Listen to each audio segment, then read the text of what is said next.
مشايخنا.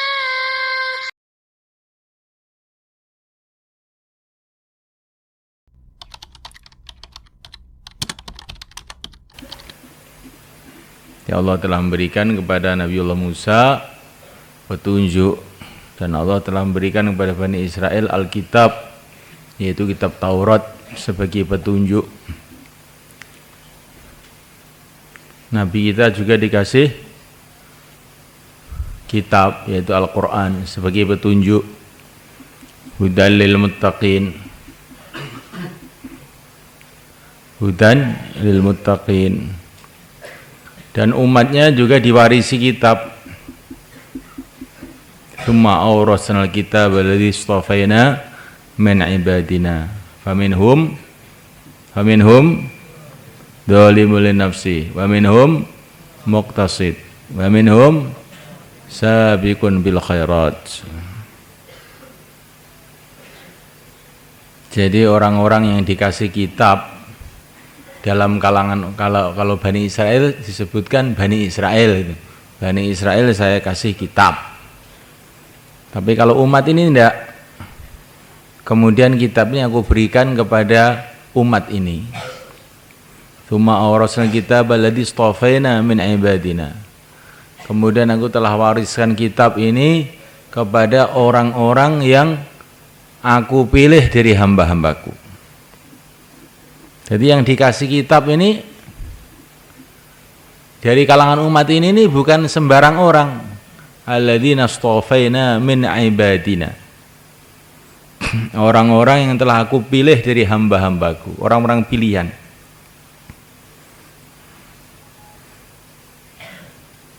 Lain dengan Bani Israel, yang dikasih kitab itu bukan orang-orang pilihan. Umat ini yang dikasih kitab itu orang-orang pilihan. Maka Bani Israel akhirnya merubah-rubah kitabnya, kalau umat ini tidak.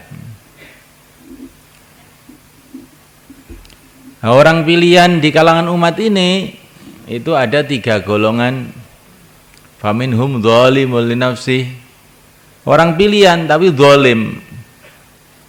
Sudah hafal Quran, enggak pernah dibaca. Sudah baca Quran, masih nonton TV, itu masuk dzalimun li nafsi. Tapi dipilih juga, mau dikasih Quran, tapi zalim. Mustafa zalim namanya. Faminhum muqtasid. Di antara mereka, ya orang-orang yang dipilih yang dikasih Quran itu adalah muqtasid, orang yang cukupan. Cukupan itu yang sebulan khatam sekali, bangsa begitulah. Apal tok, nggak pernah tahu isinya.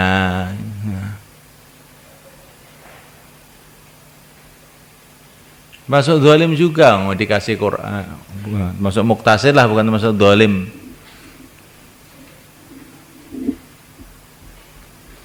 Ada minhum sabiqun bil khairat, orang yang balap di dalam kebaikan-kebaikan.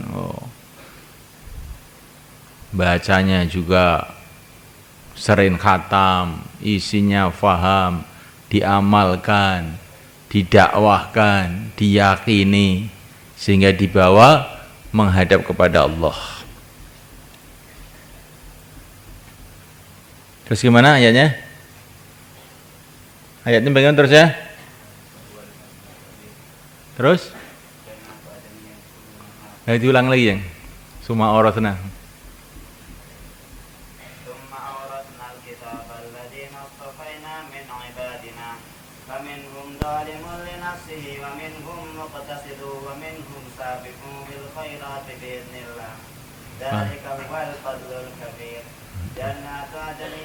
Jannatu adni yadkhulunaha.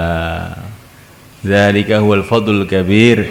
Jannatu adni yadkhulunaha. Terus? Mes. Nah.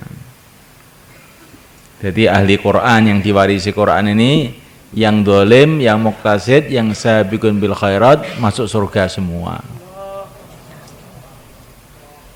Tapi bagaimana prosesnya itu? Nah, yang dolim yang kalau nggak diampuni oleh Allah ya parkir dulu. Ya. mesti akan menerima urusan kezalimannya. Yang muktasid itu nggak tahu bagaimana. Yang sabiqun bil khairat ya langsung ke surga.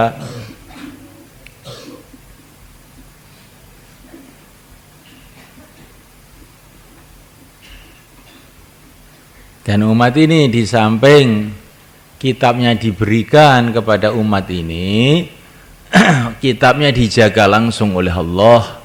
Inna nahnu nazzalna dzikra wa inna lahu lahafidun. Sesungguhnya aku menurunkan dzikra, menurunkan Al-Qur'an, dan aku sendiri yang akan menjaga. Inna wa'dallahi fasbir inna wa'dallahi haqq wastaghfir li dzambik wasabbih bihamdi rabbika bil 'ashyi wal ibkar. Fasbir, maka sabarlah hai engkau hai Muhammad.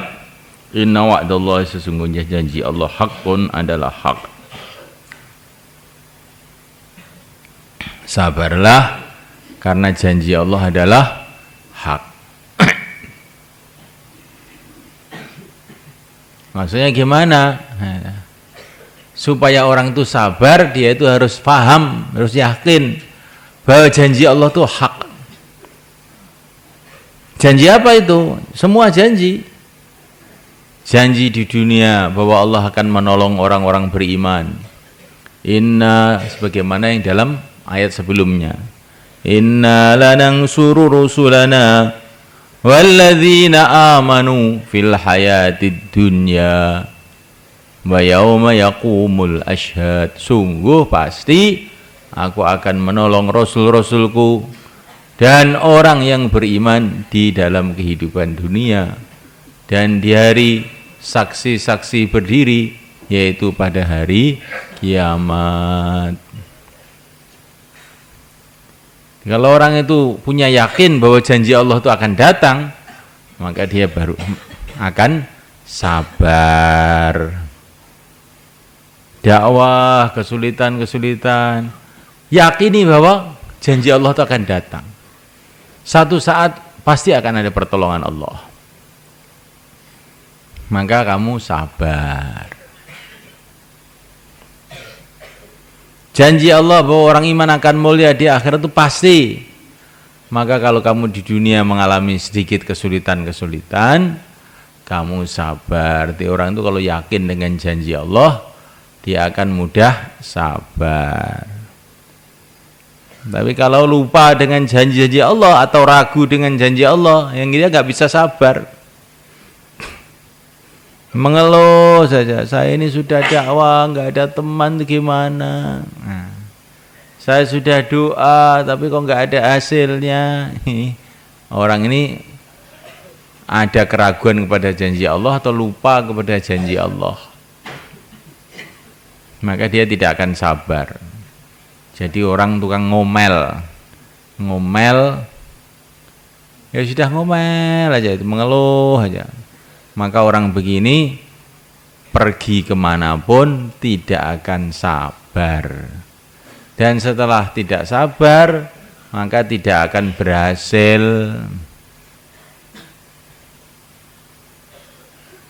Di Temboro ngaji, katanya mumet. Saya mau pindah ke sana, mumet lagi. Memang kepalanya kamu bawa terus. Coba kepalanya kamu potong, nanti kan nggak mumet. Nah. Ya nggak? Kalau mumet itu sabar, bukan kalau mumet itu pergi. Atau kepalanya dipotong, nggak mumet lagi. Diganti kacang hijau biar enteng. Diganti apa? Kacang hijau supaya ringan, enteng. Kepalanya itu juga kamu bawa kemana aja tetap mumet aja. Ya, kalau mau sabar, ya mumet walaupun mumet, tapi kalau kamu sabar, lama-lama kan ada yang nyantol, nggak tahu satu kalimah, dua kalimah. Insya Allah. Doa, saya ini sudah doa Pak Kiai, tetap begini aja. Ini orang memang nasibnya kurang baik, orang begini ini. Ya. Doa terus, doa terus, doa terus, doa terus, doa terus. Nanti lama-lama kan Allah akan tampakkan. Berapa hari? Jangan bilang berapa hari, terus doa. Berapa hari, berapa tahun, berapa puluh tahun. Kalau doa kita selesai, diterima oleh Allah, maka makbul.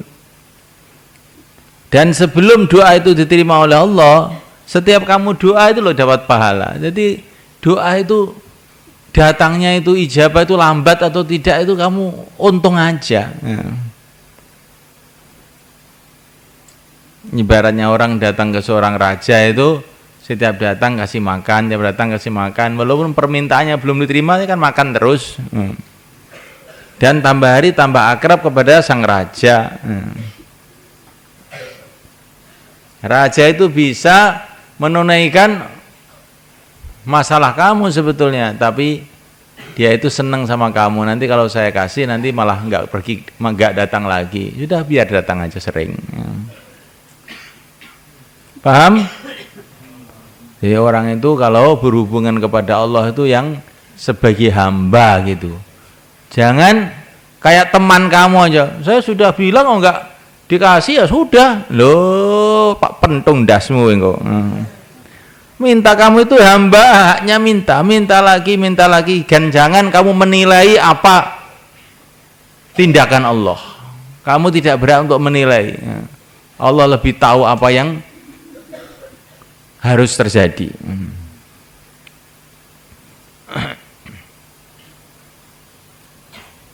Wastaghfir li dzambik, dan istighfarlah kamu untuk dosa kamu.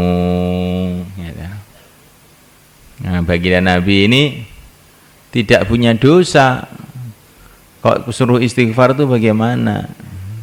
Kata para ulama, Nabi disuruh istighfar itu maksudnya supaya kita tiru. Maka dalam tafsir Jalalain ini katakan liustanna bika, kamu saya suruh istighfar supaya umat kamu itu mengikuti istighfar.